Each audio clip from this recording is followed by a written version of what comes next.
All right, so we'll move to Elliot. Elliot, you are very passionate about the environment. As we uh, engage with you in our post interview and here tonight as well.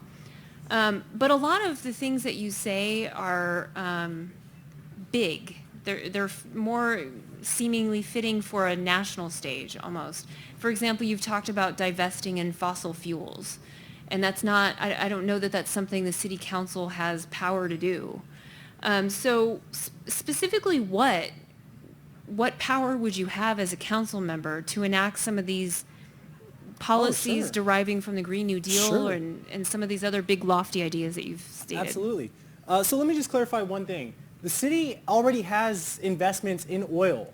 So we can divest our own coffers right now. We can also show leadership and ask for every institution in the city, Cal State Long Beach, to divest from natural gas. We can make these divestments ourselves. The Port of Long Beach, our number one import is crude oil from all over the world. Our number one export is petroleum coke, a fossil fuel so dangerous that it can't be burned in the United States, so we send it to some poor country to go poison their air and warm the planet, all of our planet. So we do a lot of oil business. This is a city founded on oil. So this is a city in the perfect position to take the leadership, to show California, to show this country, to show this world that it can be done because it must be done. So there's nothing radical about this. I think that, of course I'm talking about a larger issue. We're talking about global warming. Of course it's a larger issue, but a lot of it starts right here in our backyard, right here in the city of Long Beach, right here in the 1st District, right here at the port.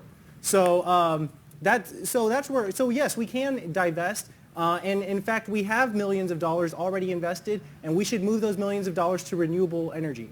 So, but if we were, because the Port of Long Beach is a city agency, they operate fairly independently, but if we were to divest from, no more imports of petroleum coke or these other environment harming substances, that would mean a pretty significant loss of profit.